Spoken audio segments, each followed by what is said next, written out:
most people think that you should diagnose from front to back. And what I mean by that is, traffic comes in, then you generate a lead, then it goes to a sales page, then it goes to an order form. And then, so if it's not performing, well, let's look at the traffic first. And then let's look at, that's the wrong way to approach it. You have to actually go backwards. You have to start from back to front. Mikael, thank you so much for joining me today. I'm super excited to dive into everything about marketing, funnels, and your journey growing your company. So, to kick things off, do you mind just telling us a little bit about yourself and kind of how you got to where you are today? Yeah, absolutely. Well, first and foremost, thank you for having me. Looking forward to our conversation and hopefully give a lot of insights, a lot of value to everybody listening.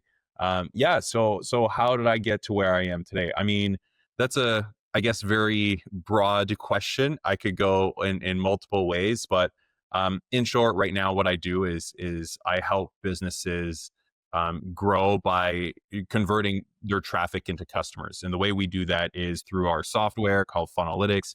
So we've built basically a group of people, thousands of people who use our tool to kind of help them visualize how customers flow through their website and how they convert, where are those bottlenecks.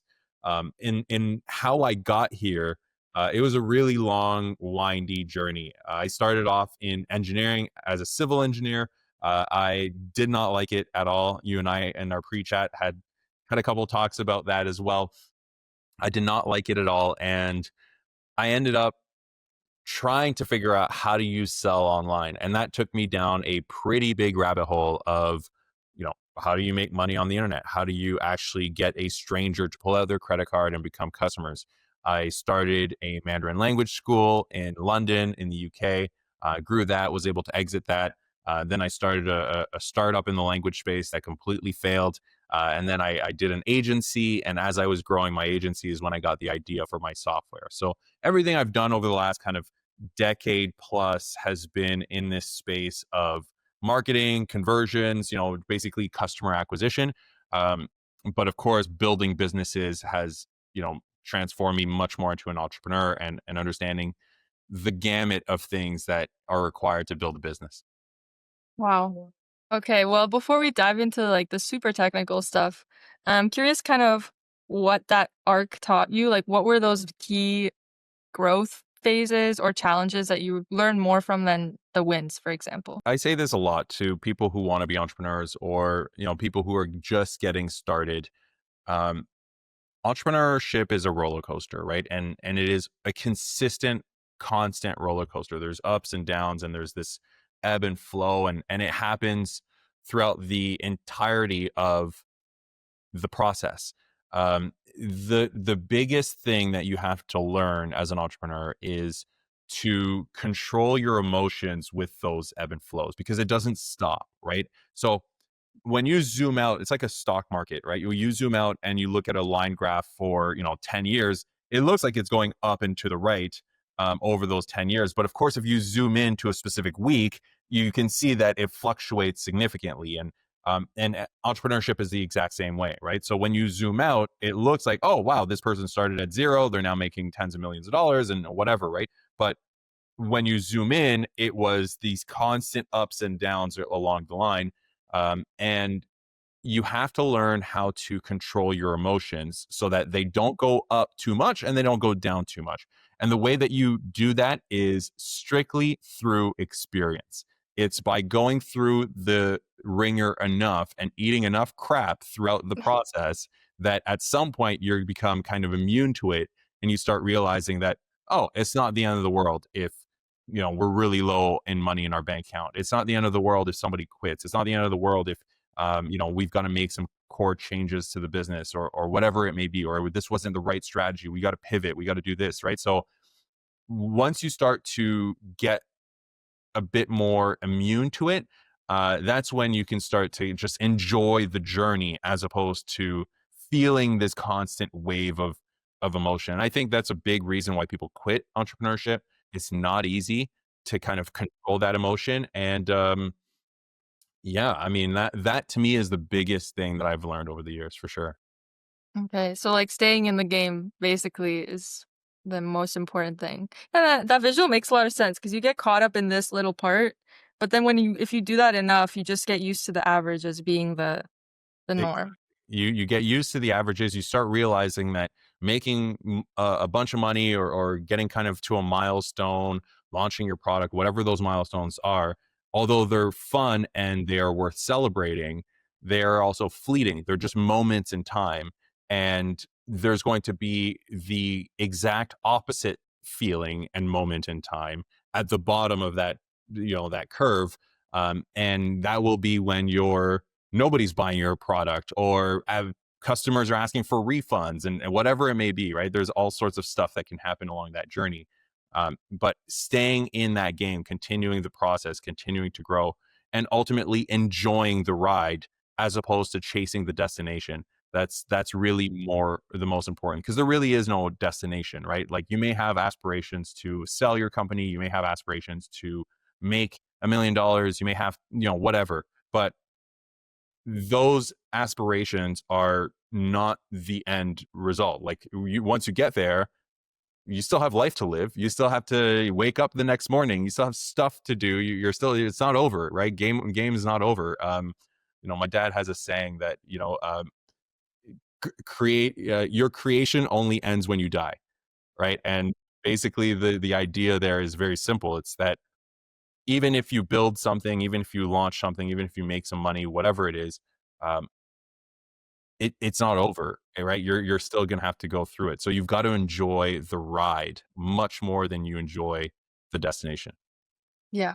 And I think in general, even like from a neuroscience perspective, the process and like noticing of improvement provides more like satisfaction and gratification than the actual end result, because the end result is so short lived. Whereas like the incremental process and the pursuit is what actually gives you all of that dopamine and all the chase, the good feelings.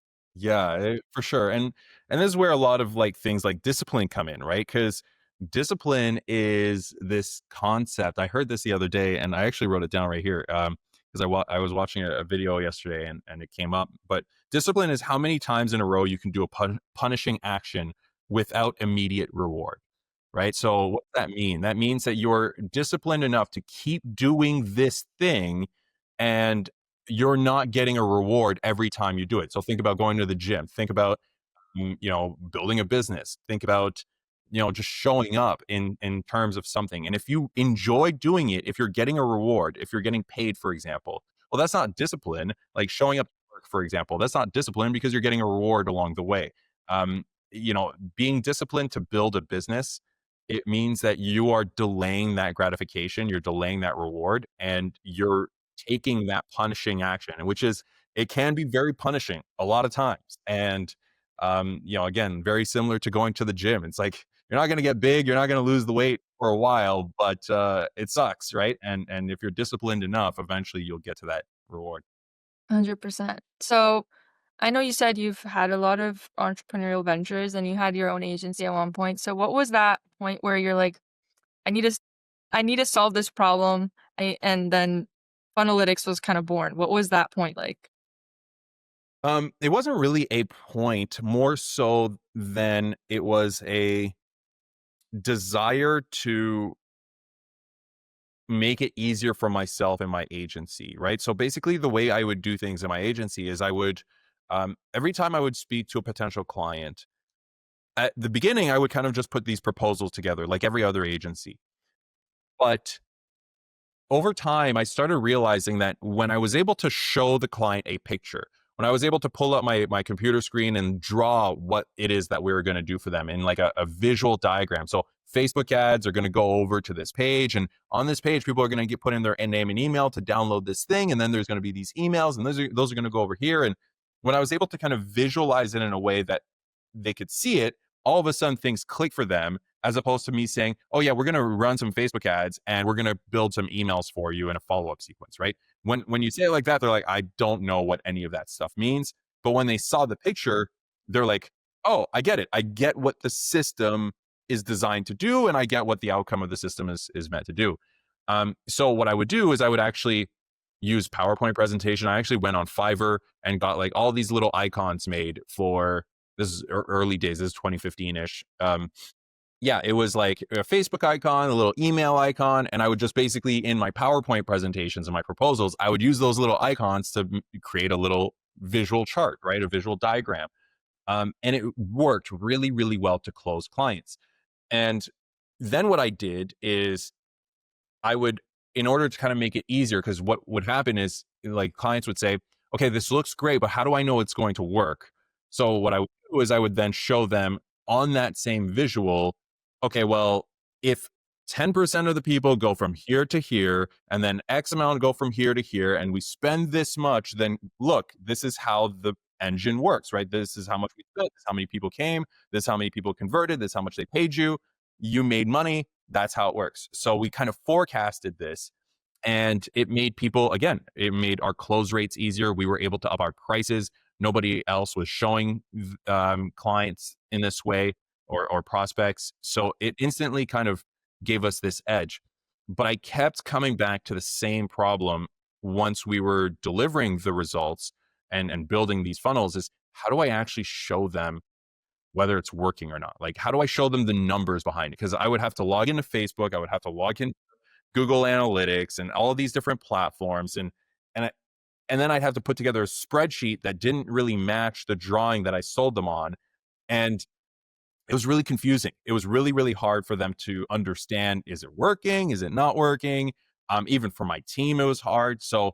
Where do we focus our time? So that's where the idea of Funnelytics came in. It's like, wouldn't it be cool if I could just have one digital canvas where I could visualize this entire strategy, put in these kind of fake numbers to see like a forecast of whether it's going to work, but then actually set up tracking and actually overlay real data on top afterwards. And I guess because I'm quite I'm quite of a like get shit done type of person.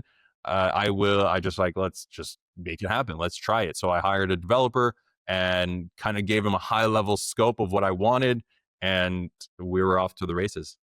That's so awesome. So it's kind of like a mental model that didn't exist to give people who didn't understand what the process was like a mental model essentially. And then you're able to plug in all of the numbers that you've been collecting into that model to show them exactly the ROI and where it's going. Yeah. Or if it wasn't working, where's the bottleneck? Where's the problem? And how do we fix it? Right. So yeah, it became kind of this, you know, cool tool. And launching it was a very different, and we can go into that, but that's how the idea and the concept came.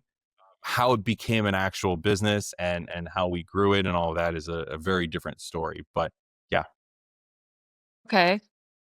I'm kind of torn now. I want to ask about that, but I'm also curious about a lot of the other aspects. So, do you want to quickly give us a little bit of insight into what it was like getting those first few customers and um yeah, the growth for your own company?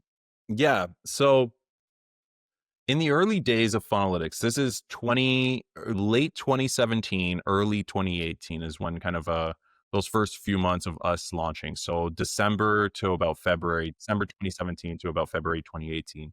So throughout 2017, we were growing the agency, and I was kind of building this software in the background. And I had kind of already made the decision mentally that I did not want to run an agency anymore. Um, and there's a lot of reasons for that. We can dive into that. I can talk to you about the pros and cons of an agency, but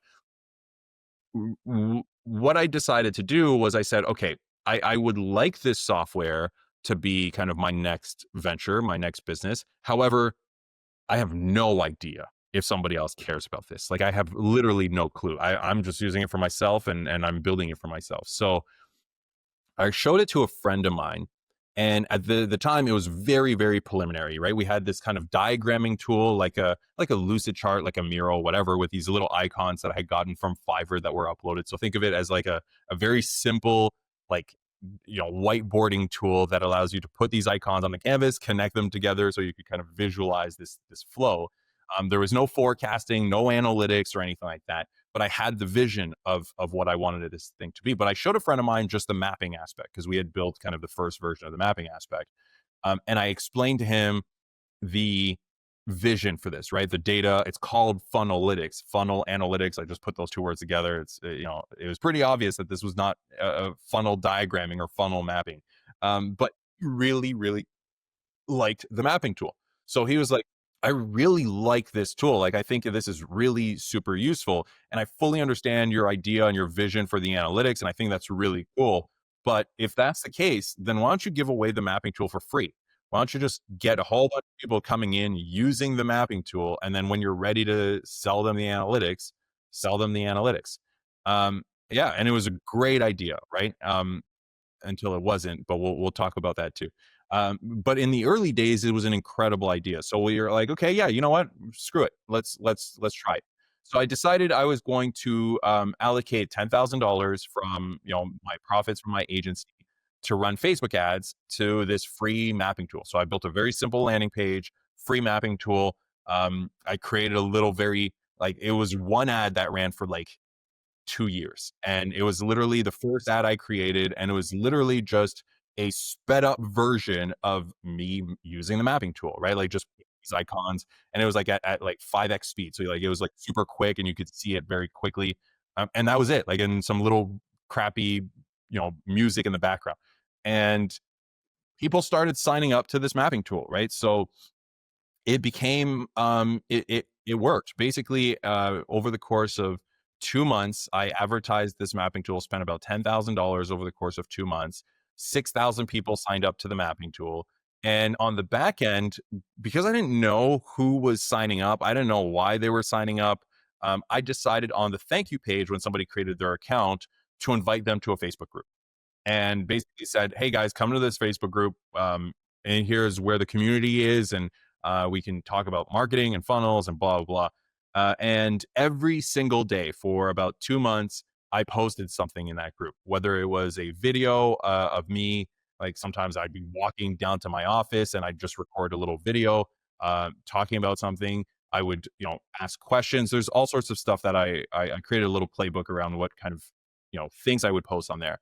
And yeah, as I was doing that, I started getting a whole lot of feedback, right? I was asking them, who are you? Like all these things. And then I started teasing a little bit of this analytics stuff. Like as we were building it, I started kind of showing them this is the vision. I want to be able to overlay data, et cetera. It's going to be called Funnelytics Pro, blah, blah, blah. Um, and then I decided, okay, so this is exactly 2 months to the day. So December 7th is when I started, and then February 7th is when I kind of launched the first version of like the analytics, the paid version.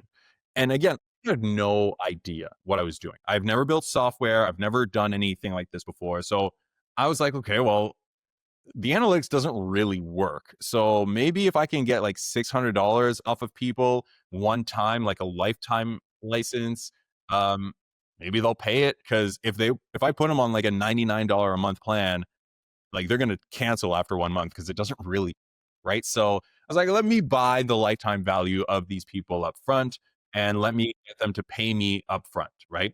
So I put together this pretty awesome, irresistible offer. Told them they would get lifetime access to the tool, to the analytics side, and a bunch of these bonuses. And it was $600. And I, for some reason, expected, I don't know, 100 people to buy over the course of like a few months. 300 people bought in 48 hours. We made $200,000 in 48 hours. And I was like, oh, okay. Like, had to stop it after the 48 hours. I didn't expect this at all. Like I didn't even want that many people, but because it's like when money's coming in that quickly, you're just like, I'm not gonna stop. like so so I eventually, like after 48 hours, I was like, it's cutting off. Like I'm done, guys, because the goal was 100. Because it doesn't work. So like everybody's gonna be pretty disappointed. It worked kind of, not really. So yeah, we did that, and then we were kind of off to the races after that. And I can keep going and talk about that whole first year, but yeah, that was the launch of it. How did you get the analytics to work in time for the people to not pissed off? I didn't. It was more communication and customer service, and like it kind of worked, but I made it very clear they were joining the beta. They were here to give us feedback. The exchange is you get lifetime access to this tool, and the reason is it's in beta and will be a monthly plan, and we need feedback, right? Because we were installing it, we were kind of using it on a couple of our clients' websites on the agency side, and it was what working. Like there were definitely things that were working, but there was a lot of stuff that we wanted to build we didn't know, what exactly and how to prioritize what we wanted to build. So these people came in, and that was the exchange. You get lifetime access and all of these kind of perks in exchange for knowing that A, this is a beta version, and B, you are here to give us feedback and help us build this. I Um, see. but it worked really well because it made people feel like they were part of it, right? Like they're in at the ground up. I created a separate Facebook group for them. I called them the founding members. Really made them feel like, yeah, they're special. Like they're coming in and they're lucky in a sense, right? So and they are like, think about it now. It's 2025, almost approaching 2026. Funnelytics is really well, and it's a amazing platform, and they still have lifetime access, and everybody else is $349 a month, right? So they got a pretty fair exchange. Yeah. Yeah, totally. Okay, so it's kind of the promise of growth that was enticing and they weren't expecting like everything to be Exactly, okay. and we Makes were sense. clear about that. Yeah, that's sweet. So now from approaching funnels, how do you approach it? What goes to your mind when you're dealing with a client? Like how do you decide what model to go with or what do you do first, like map first? What's kind of the process that you see works best?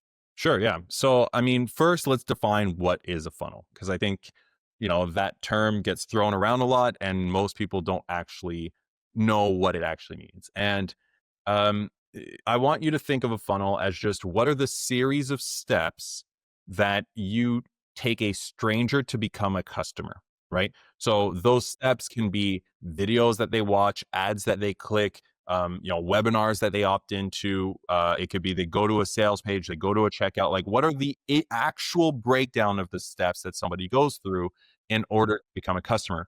An easy way to think about this in kind of the real world is I send out 5,000 mailers with an enticing offer and a phone number, and now I get 500 people call that phone number, and on that call there's somebody who picks up and is kind of vetting them, and then they go in and schedule a call with somebody who's more like an advisor, and then they go and actually close them, and they pull out their credit card, right? So that is a funnel. That is a series of steps to go from big to all the way down to the actual customer. Another very simple example are infomercials, right? So you put out an infomercial in the middle of the night. Hopefully, there's enough people watching. They call that 1-800 number, and to get like you get this and you get an extra one for free, right? Whatever. And they call the number, and then somebody, is there to collect their order. That's a very simple two-step funnel, right? So just understanding that first and foremost is really important. Now, how do I look at funnels on the online world? Let's stick to the online world in this case. Um, there's only 6 essential funnels that you can think about, okay? And they're divided into 3 core categories. There's funnels that are here to help you generate leads. So get somebody's contact information, their name, their email, their phone number. So the purpose of that is you don't want to depend on Facebook or Google or any other platform to control your success. You want to take traffic from them and put them into a database so that you have access to them. You can call them up, you can email them, and you basically own that lead in a sense, right? So it's controlled in that sense, right? Um, then so that's the first category. The second category is not always necessary, depends on how expensive the thing that you're selling is. But this is kind of the education funnels. And again, there's 2 in there. But the goal of an education funnel is whenever you're selling something more expensive or that requires a lot more education, you can't just go and say, "Hey, you give me your name and email, let me just sell you right away on this $10,000 thing," right? They're not going to pull out their credit card and pay you. They need to get to know you. They need to know, like, and trust you, right? So we need to spend time with them. And this is done through what we call the education funnels. And then on the back end is what we call our sales funnel. So that's the third category. This is where we actually get them to take the action we need them to take. So those are kind of the three categories. And under each, there's two kind of core funnels that I always use and work with any business. So we can break those down on the lead generation side. Basically, a simple lead magnet, right? So a PDF, anything that is worth them putting in their name and email for, right? So you're going to send traffic from, let's say, Facebook to a landing page, and on that landing page, you're going to make an offer of, hey, in exchange for your name and email, I'm going to give you this white paper. I'm going to give you this PDF. I'm going to give you this guide. I'm going to give you this thing that is pretty valuable, but not quite valuable enough. I could sell it, but really, I'm going to give it to you for free, right? So that's a very simple way to just start collecting leads. It could be a little mini series or something along those lines. The other one that I like to use a lot is what we call a survey funnel or a quiz funnel, right? So this works really well in a space where you need to kind of segment your audience. So in the Mhm. fitness space, for example, if I'm sending a whole bunch of traffic, I need to know, are you a man or are you a woman? Are you looking to lose weight or are you looking to bulk up? What are your goals? Do you have any dietary restrictions? Something along those lines, so that once you answer those questions, I can tailor the experience based on that. We have a business that I was running, and that was basically how we captured, thousands of leads every single day. It was through a calculator in the fitness space, in the weight loss space, and basically that calculator helped people figure out what their like macros were, or their macronutrients, whether how much protein, carbs, and fat they should be eating, and it allowed us to understand, is it women, is it men, and all of that stuff, right? But if all we did was say, hey, here's a guide on your, macros and stuff like that, it wouldn't have worked as well, because the audience want to know that it's for them, not just generic, right? Mhm. That's on the lead side. On the education side, typically there's two: a webinar, which is basically a long form live presentation. It could be pre-recorded, but you're spending 40 minutes, 60 minutes with the person. Or it could be what we call kind of a mini video series. So taking a webinar, but breaking it up into like 3 videos. And we're basically releasing these videos and explaining, our product and all sorts of stuff throughout that. I won't go into those details. Um, and then on the sales side, you've got either, I want somebody to go to a page that sends them to an order form. So I want them to buy right there on online. Or I want them to fill out a calendar and schedule a call with us, right? So again, depends on what you're selling and whether you need to sell on the phone or you can sell directly online. And Mhm. fundamentally, those are the 6. And now it's just a matter of understanding which ones am I stacking together, right? So depending on what is the industry, depending on how much the product costs and stuff, you may want to stack a lead magnet that then sends people to a webinar that then sends people to a sales page. Or maybe it's a really high ticket offer, so it's a lead magnet that goes to a webinar that then goes to an application and calendar page, right? So you're basically stacking these funnels based on people's products and services and costs. I went really deep there and technical. So No, it's amazing. Okay, so then, yeah, given that I guess the funnels have become more and more nonlinear with time, and there's a lot of different touch points that people are interacting with throughout the funnel, how do you approach attribution and figuring out which points are actually driving the results in that funnel? good question. Um, So, first and foremost, I think that the word attribution is fundamentally wrong. I know this is basically the internet and we talk about attribution, but the reason attribution is actually there is because Google and Facebook wanted to be able to tell people that their ads are actually generating revenue for clients. But the problem with the attribution is it instinctively says that only one of these touch points is the reason somebody made a purchase, right? Yeah, you could go and look at different attribution models and stuff, but typically we're looking at kind of a first click or a last click, and where is that thing that drove the actual conversion?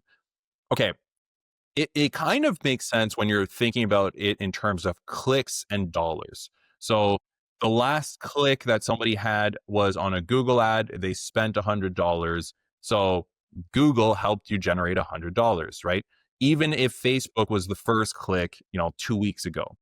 But where it starts to break is, let's say somebody clicks on an ad on Facebook, goes to a landing page, puts in their name and email.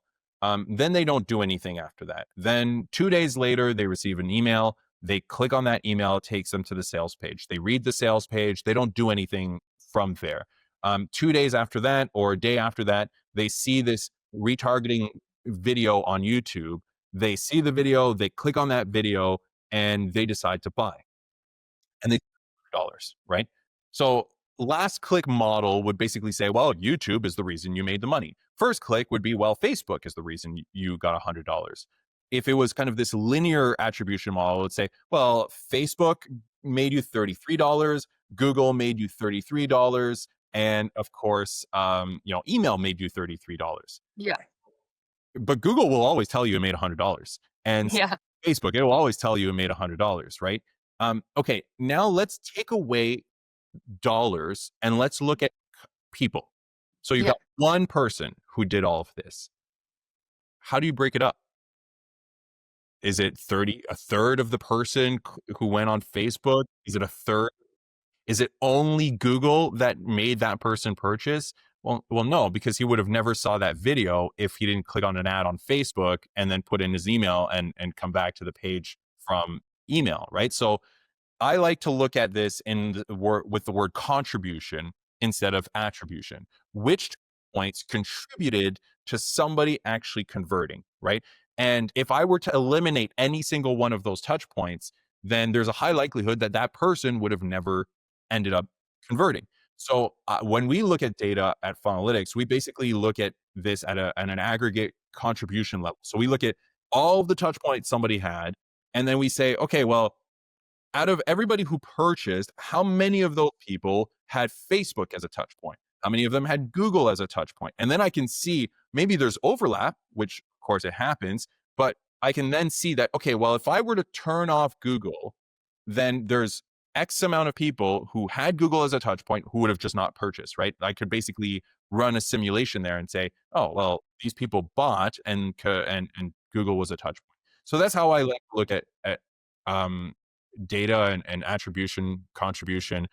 um, you have to be able to understand whether or not this was part of their journey or it was. And that's fundamentally what we do here at Phonics. Yeah, that makes so much more sense because people make decisions like, especially with trust, the more times you see something, like, you trust it more. People usually aren't gonna buy something the first time they see a commercial, but, like, when you keep seeing it, when you keep hearing about it from different angles and different points, like, that's kind of what cumulatively convinces you to buy or And convert. and some of these tools too, like Facebook is notorious for this, but um, they will make it feel and seem like an ad worked because somebody scrolled by it on their timeline. So Facebook will attribute a conversion to an ad that somebody saw on their timeline but did not click. Because obviously Facebook is also tracking whether they ended up on a purchase. So let's say somebody goes and makes a purchase and then comes back and scrolls Facebook and then sees an ad for that same product, but they don't click on it. Facebook will say, oh, they saw the ad, they made a purchase, I saw it, so Yeah, they, right? Which now you're like, interesting. oh, did Yeah, that really do anything? Like, so we only like to look at, did they interact with it, right? That's the most important. okay, interesting. And if a funnel's underperforming, what's, like, the first place you typically look? Or how do you approach diagnosing? Um, so most people think that you should diagnose from front to back. And what I mean by that is, traffic comes in, then you generate a lead, then it goes to a sales page, then it goes to an order form. And then, so if it's not performing, well, let's look at the traffic first. And then let's look at, that's the wrong way to approach it. You have to actually go backwards. You have to start from back to front. And the reason for that is because it's very, very simple to make a change in an ad platform to improve those particular results. So for example, I'm going to go and say, you know, let's let's um let's expand our audience to include India and other foreign countries where cost per click is much cheaper. And basically, okay, so now all of a sudden we get a whole lot more volume because it costs us less, cost per impression is less, click through rates go up. So all of a sudden, we're getting a whole lot more volume, but the people who are coming into the page are not the right intent buyers, right? So instantly it's like, oh, well, I just fixed the problem. I just added more traffic. Well, no, the traffic quality wasn't right. Same thing with the next step. It's like, okay, well, they're coming into an opt-in page, and that opt-in page originally said something like, discover how we help doctors generate more patients for their clinics using an online 3-step process, right? Let's say it's something like this. So now people who are doctors and want to generate more patients for their clinics are curious, they're going to put in their name and email. Okay, what if I change it to free gift for doctors to help explode your business? And it's like, okay, well, I'm curious, so let me figure out what that is. But now the intent is completely gone, right? So everything past that point, even though we increase conversions on that step, everything past that point breaks, right? Because now they don't know what to expect. So you always kind of want to work backwards from the last touch point before the conversion. Now, the caveat there is there has to be enough traffic to make decisions. There has to be enough people at that last point, at that last step to make a decision. So if only 10 people have gone to, let's say, a checkout page and like one buys or zero buy. Well, that doesn't mean your checkout page is incorrect or not working. It just means that you only had 10 people, right? So you've got to make sure that there's enough traffic for each step. Minimum, very bare minimum you should ever look at is 100. We like to see at least 500, but basically that's how you should be thinking about it. It's like, okay, let's start there. If there is at least 100, now I can start thinking about benchmarks. Like, okay, a checkout page for, you can use ChatGPT and AI for this, but checkout page should convert at 12%, let's say. Is yours converting it? If yes, then the lift is probably not big enough for you to spend time there. Look at the previous step, right? And look at the previous step Okay. backwards from there. Interesting. So it's getting enough volume to have good data and then working from the back to the Correct. front. Okay. Yep. And here's the thing. Here's the biggest mistake. Here's the biggest mistake people make. They spend, especially when you run ads, right? So running ads is obviously the fastest way to understand whether or not something works. But they run ads and they spend way too little to understand whether or not there's enough flow that goes all the way through. So they'll go and say, well, let me just spend, $10 a day. And then after, you know, 30 days, they spent $300 and they're like, yeah, it's not working. Well, number one, it feels really long because you wasted and you spent 30 days waiting. And number two, well, if let's say every person clicking on that ad is costing you two bucks, that means you're really only getting 5 people every day, right? So in general, like now you multiply, I only got 150 people over the course of 30 days, and Yeah. that's not enough to go all the way down the funnel to see, right? So the biggest mistake people make is they start small and they want to go small because they're afraid to lose money. But the reality is every time you're going to run a funnel, every time you're going to test something, you've got to start with enough volume for you to actually see whether it works. You've got to be okay with the idea that you may lose 3 grand, 5 grand testing this because it is an experiment. But if you do it properly, you will learn and you will see, okay, well, yeah, I spent 5 grand, I made $1,000 back, or maybe I spent 5 grand, made nothing back, but I could see this is where the problem is. So now I'm going to tweak that. I'm going to try something else. And now I'm going to spend another 5 grand. I'm going to make 1,500 or 2,000 or 2,500 back or whatever it is. And you keep tweaking and all of a sudden, boom, now it works and you can start to scale this, right? But that is the biggest mistake people make. Yeah. That makes sense. I mean, I've heard like if you don't have like 2,000 to burn in a month on ads, like don't really bother trying because you're not going to get enough. Agreed. Yeah. Yeah. And, Yeah. and 2,000 is It's relative. It depends Yeah. on your offer, right? So if you're selling something for, I don't know, if you're a B2B business and you're selling something to an executive suite of like a, and you're selling something for like $50,000, I can promise you that $2,000 is not enough, right? Like you need to be willing to, the way I always like to look at it is you should be willing to spend at very minimum the amount of what your offer is in order for you to validate whether or not it works, right? Now, if it's only $100 offer, you should test with a little bit more than that because it's like $100. Like, did you make one sale? It's too small, but you always be thinking about that. Like, typically, I tell all of my clients, we only work with people who are already spending a lot of money anyways. But like, I like to look at it as like, what is 3x? If I can spend 3 times the price and I can't make a sale, then there's something wrong, right? Then the funnel is not working. So if I'm trying to make a $47 purchase, um, and I spend 150, it's even 150 is too, it's not enough volume, but I should be able to make at least one sale with $150 on a $47 product. Mhm. How do you know if it's a funnel problem or an offer problem?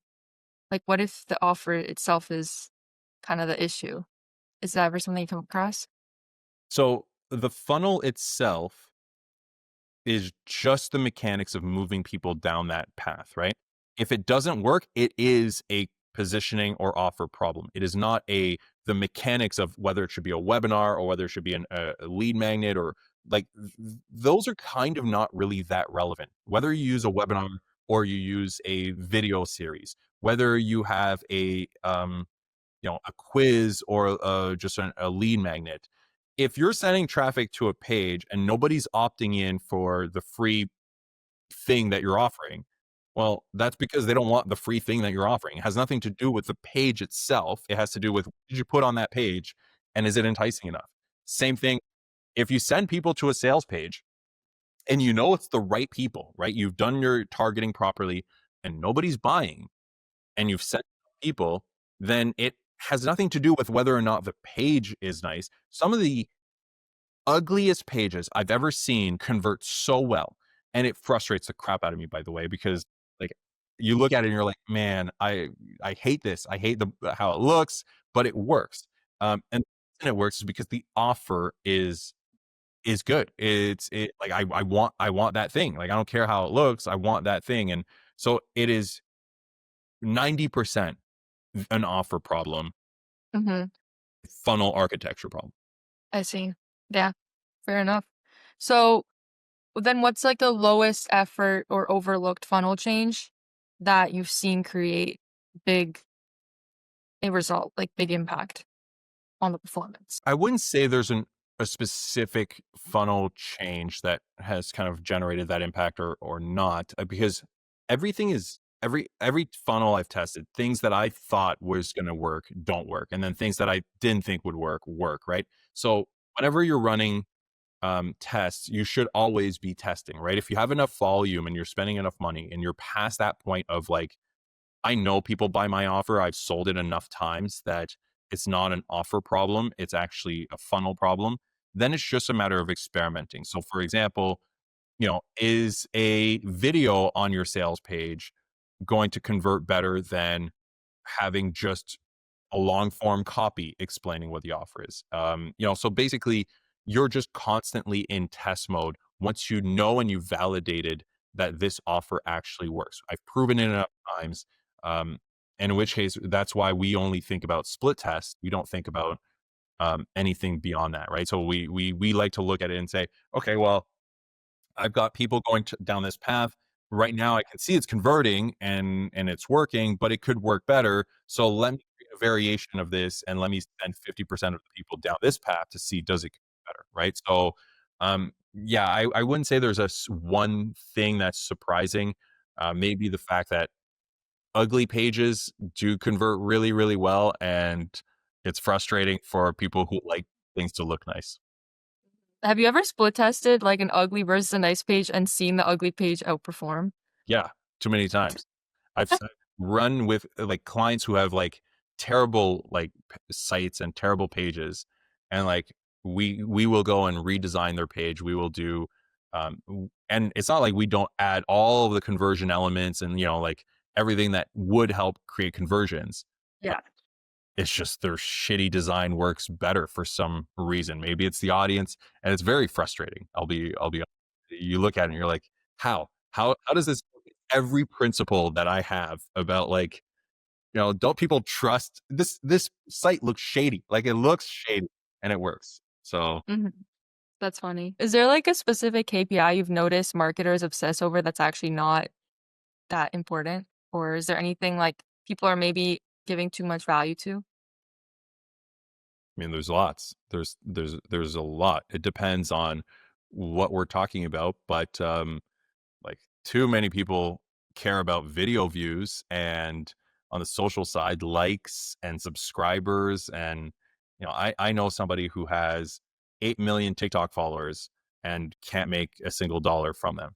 Like he makes a little bit, but it's with 8 million people as an audience, he should be making a lot more. But the reason for that is because they're there to watch his content. They're not there to buy his stuff. And I think too many people, especially on the social side, think too much about that stuff. Um, Same thing with ads. Like there's a lot of stuff with ads that you think, oh, well, this ad has a pretty poor click through rate. But when you look at down the funnel, it's actually converting into customers and it's profitable. Like the only thing you should be thinking about is customer, how much did it cost me to acquire that customer? How much is that customer worth to me today? How much is that customer worth to me in 90 days? And how much is that customer worth to me in 12 months? And if I can understand those numbers, I can scale, right? So if I know that using Facebook ads, sending traffic down this particular funnel, it costs us $80 to acquire a customer.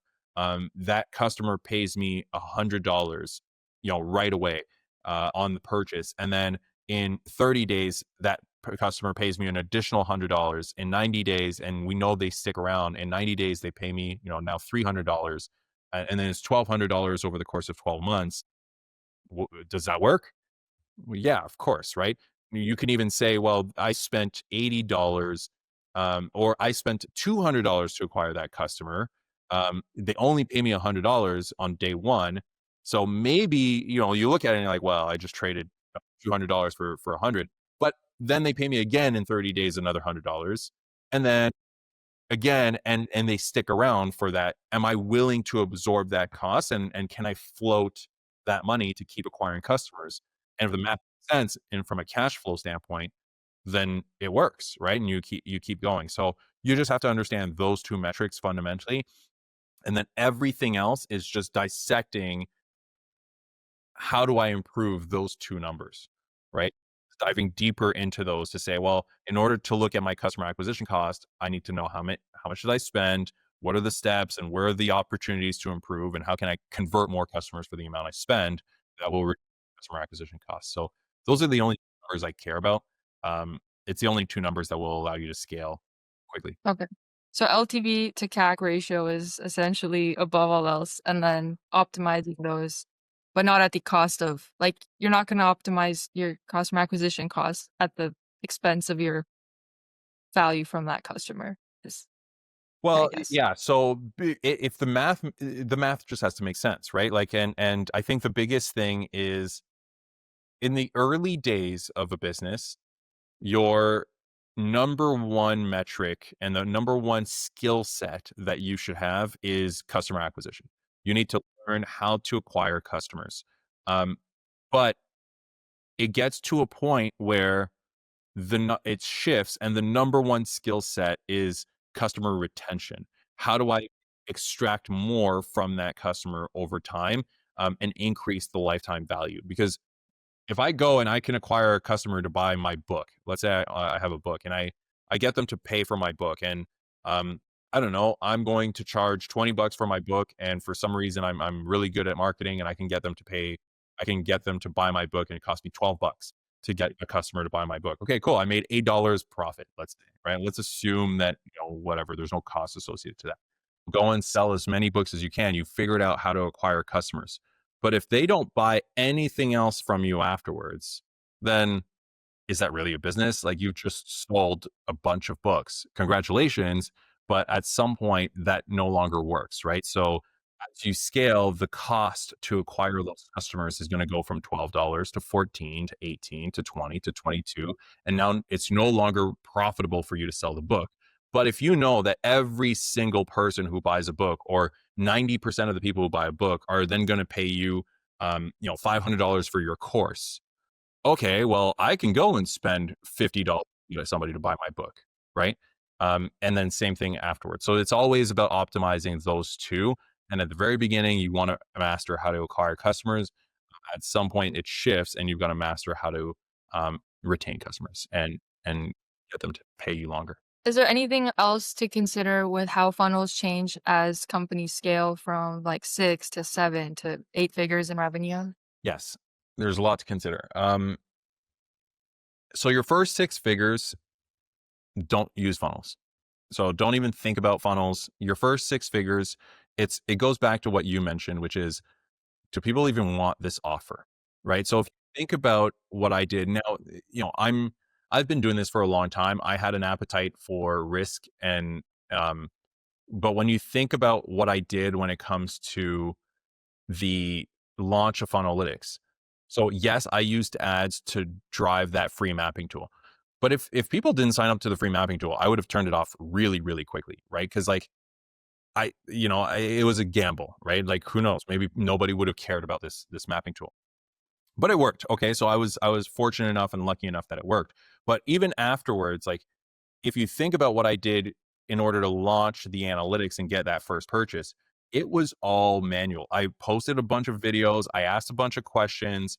Um, and in fact, like when I first opened up the cart, uh, I was sending people messages. Like I was DMing people on Facebook and just being like, "Hey, I know you expressed interest and you wanted to know." Yes, I sent emails and stuff, but in general, I was just like, whatever it takes to validate, because the reality is you don't fully know how to position your offer until you speak to people, right? You don't fully know what resonates, what doesn't resonate. So now if you put it on an ad and you put it on a landing page, or, and you put it out there and you're like, this is it.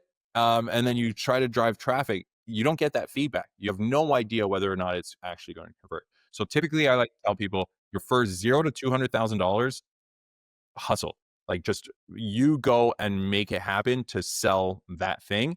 Um, and then once you validated, and a good way to look at it is to basically think of it in like 1, 3, 10. If I've sold it at least 10 times, right, to basically a very similar person, for the same offer, same price point, etc., then I can go and write a sales page for that particular thing. Then I can go and create a video because I've sold it a few times. I know how to message it, and I can find 10 people. Now I've just got to figure out how to get them cold, not through Yeah, conversations, which is a challenge in its own right. But yeah, that's how you should be thinking about it. awesome. Is That's there any 0 to 200,000. After that, now I can start thinking about funnels. Mhm. Okay. Um, and then from, I guess, the more psychology and like storytelling side, maybe copywriting, are there any like key bits of insights you have into how to approach that, how to weave it into the funnel, what impact it has on performance, maybe? Yeah. So the first thing when it comes to copywriting is you are not your customer. Even if you are, don't assume you are. Um, use their language, and in order to use their language, you've got to speak to them, right? So you've got to speak to your customers, you've got to speak to your prospects, you've got to understand what words are they using. Are they using the word attribution, or are they using the word analytics, or are they using, what words are they using in their day to day, right? So if they think of themselves as, I don't know, a patient versus a prospect, or I don't know, whatever, right? Um, they want a consultation versus they want to schedule a call, right? Like these little things might feel like mundane and kind of weird, but at the end of the day, the more we can be in line with our customer, the better. Because at the end of the day, we're building these funnels for them. So they've got to read the ad, they've got to click on it, they've got to go over, and so we've got to put ourselves in their shoes. Number two, congruency. in order for you to increase conversions and make something work, it's got to be congruent. If I'm going to read an ad that says, how to lose 30 pounds in 6 months, and then I click on there and it now says, um, we've got a way for you to lose weight in 180 days.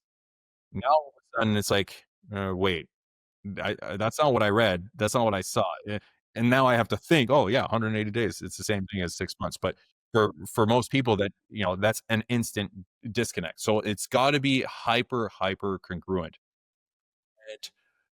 Then the final thing I would say, and I learned this from a guy named Russell Brunson, and basically he teaches this concept of um, false beliefs and understanding the false beliefs that people have or the stories that they tell themselves about the thing that you do. So there's three levels of false beliefs. There's the internal false beliefs. So, oh, I don't believe I can lose 30 pounds because of my genetics, right? It's the way I am. I don't believe I can lose 30 pounds because I don't have the motivation. I don't believe, right? So there's internal beliefs, internal stories that people tell themselves.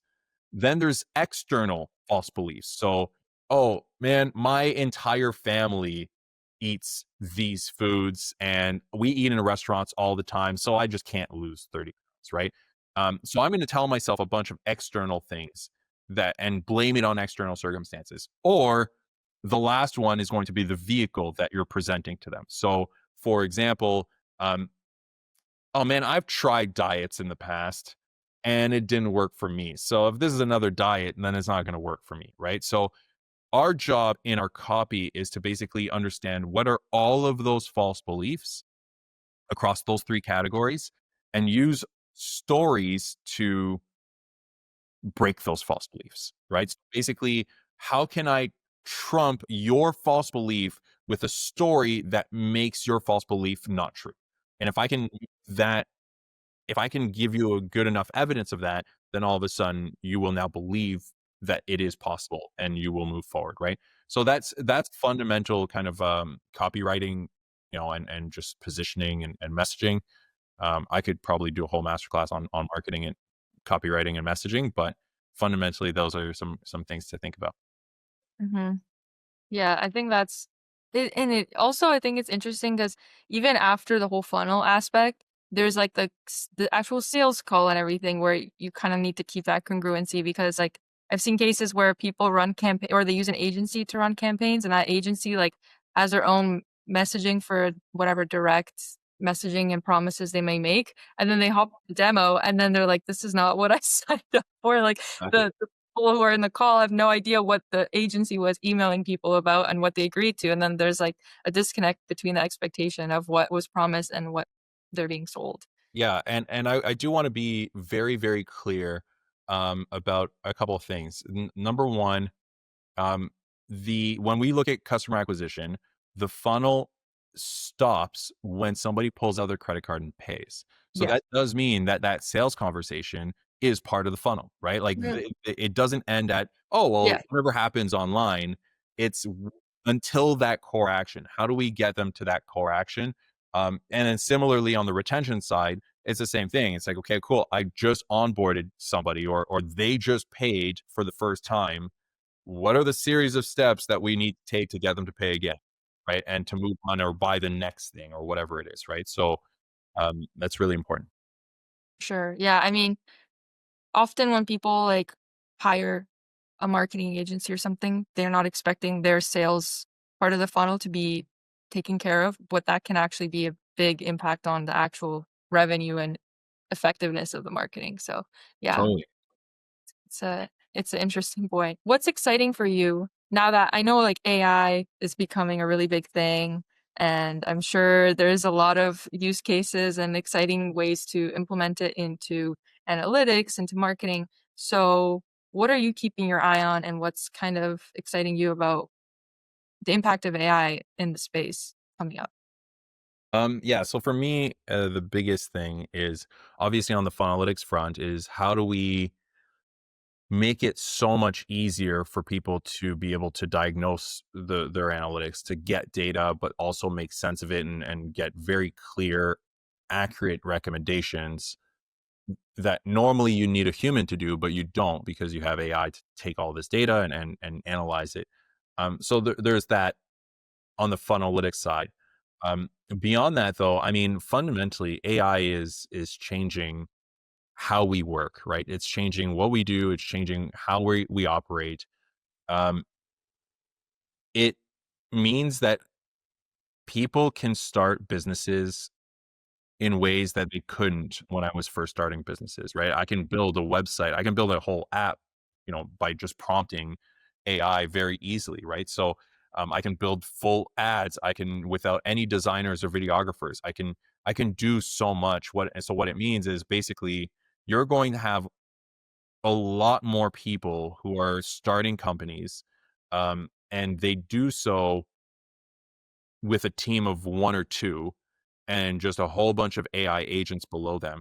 And the skills that are going to be required for people to kind of take it to the next level or grow their companies is not how do I acquire customers or how do I retain customers, because AI will be able to show you the roadmap to acquire customers. AI will be able to build the ads. AI will be able to optimize your funnels for you. AI will be able to do all of that stuff.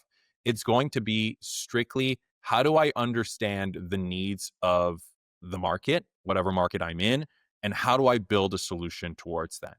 Then everything else can be handled, right? So understanding those two things and having an idea of what I can provide the market um, is going to basically be the kind of future. However, it's scary because now it also means a whole lot of people will not have any jobs and not know what to do with it.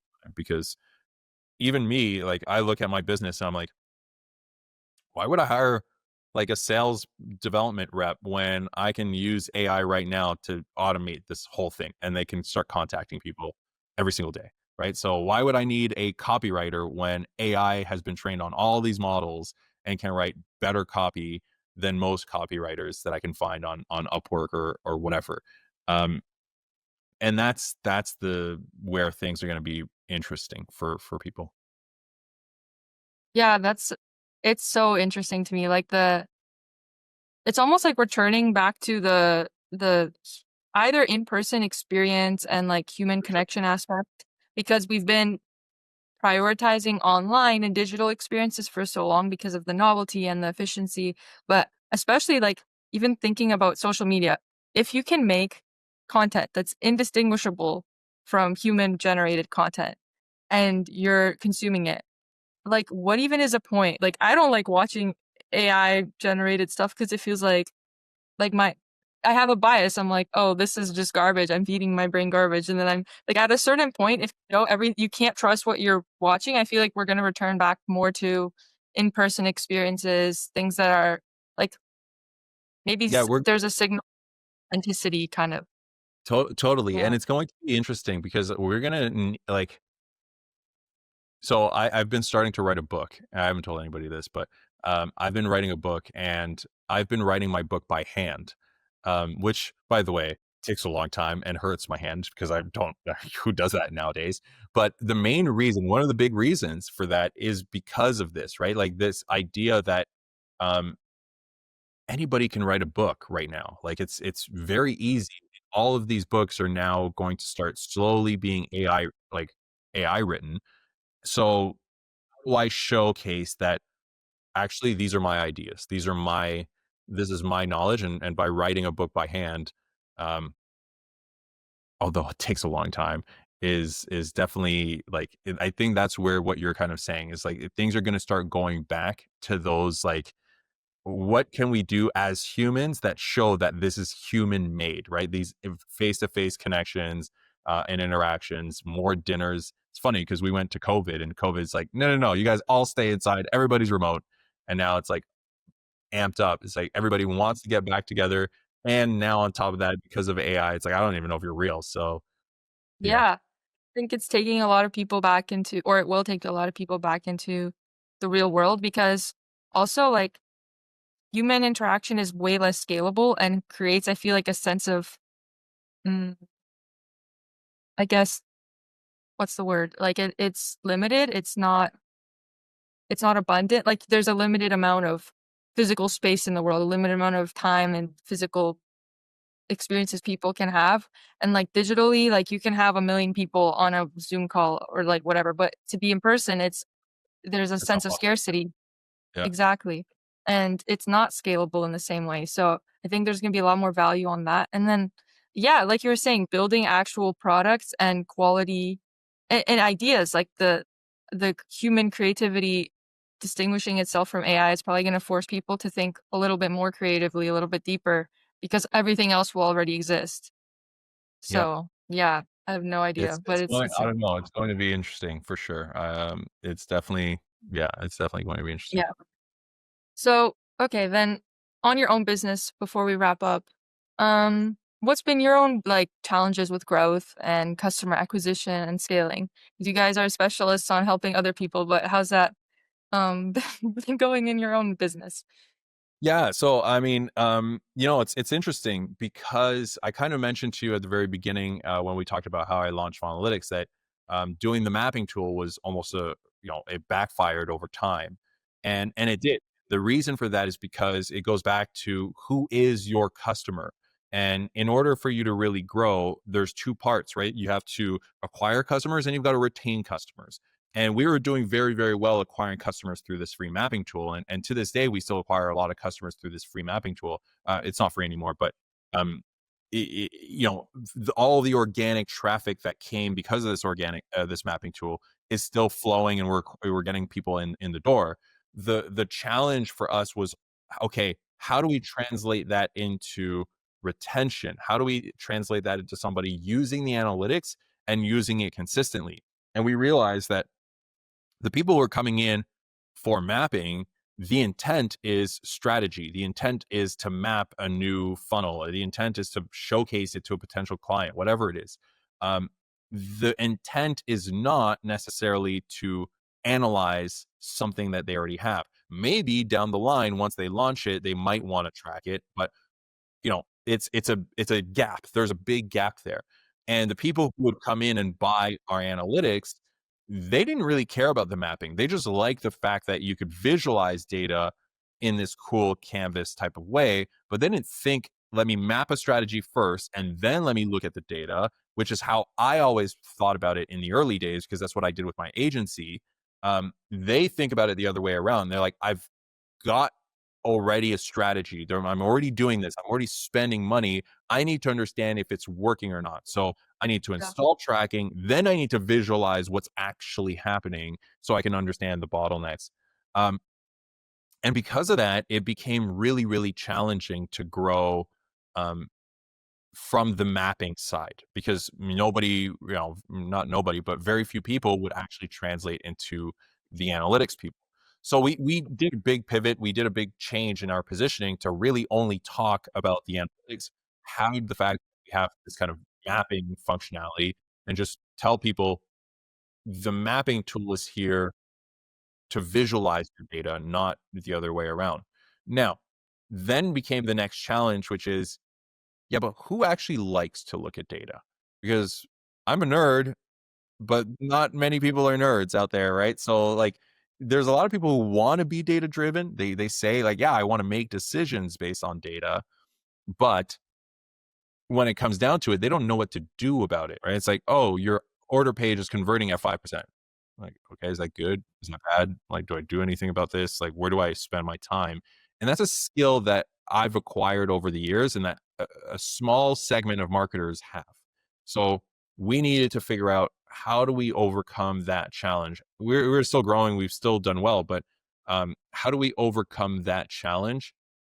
And part of that was, okay, we need to introduce a new product line where it's almost service with the software as opposed to software as a service, right? So for the businesses who have the traffic, who want to look at the data, but don't have the person, because at the end of the day, it's a person who's going to log in and do this. If they don't have the person in house to make these decisions, to analyze this, then they're not going to get any sort of results, and they're going to churn, right? They're going to leave, and goes back to that LTV, lifetime value. we end up losing them pretty quickly. So we introduced that last year, late last year, beginning of this year, and that's been growing really, really quickly and really well because now we can take the software that is very, very unique, pair it with somebody who understands how to use this software and how to analyze data for specific businesses, and package those two things together for businesses. It'll be interesting if that role of a specialist can be taken over by AI over time. But We are yeah, building that is basically what is happening is right now we're building AI within Funnelytics to replace that role, and therefore, but people will always. I don't think people are there yet to trust AI enough. So having that human to kind of, okay, 90% of the work is done by AI to analyze the data. And then that last 10%, the human comes in and actually, like I'm calling them the human as though like it's, you got AI and humans. A person comes in and actually, looks at it and presents it to the client. What does that mean? That means that we now have a lot more scale, right? So as opposed to one person being able to handle, let's say, 15 clients, now one person can handle 50 clients because AI does 90% of the work, and they're just there to like tweak and make sure it's presentable and there's no errors, and boom, yeah, sweet. So it's more just like a tool that allows you to scale the service rather than replacing all the people kind of at the moment. correct, exactly. Awesome. And if you could solve like one big challenge you guys are facing today, what would that to accelerate your growth? What would that be? Yeah, getting the product, because we built it as a self-serve model, there's a lot of functionality that is required in order to make service-led, much more scalable, right?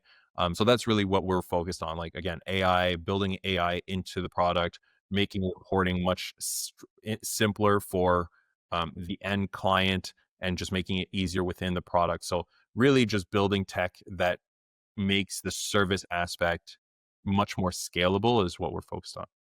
Awesome. Okay. Um, I think it's gonna be really interesting to see how that plays out and like the value that is people are gonna be able to get out of their analytics and even figuring out how to optimize what they have because that's kind of a black box for a lot of people who are doing things themselves is okay, I have this funnel. I don't know if it's even that good. How do I know if it's good? What do I benchmark it against? What do my analytics even mean? And then yeah, so it's really cool to see that gap kind of bridged. Yeah, we'll see how it plays out for sure. Okay, well, thank you so much for your time today. I learned so much and I had a really good time diving into funnels and marketing and the whole nine yards. So, yeah, I'm this was glad. great. I'm happy that you had a great time. I did as well, and thank you for your time.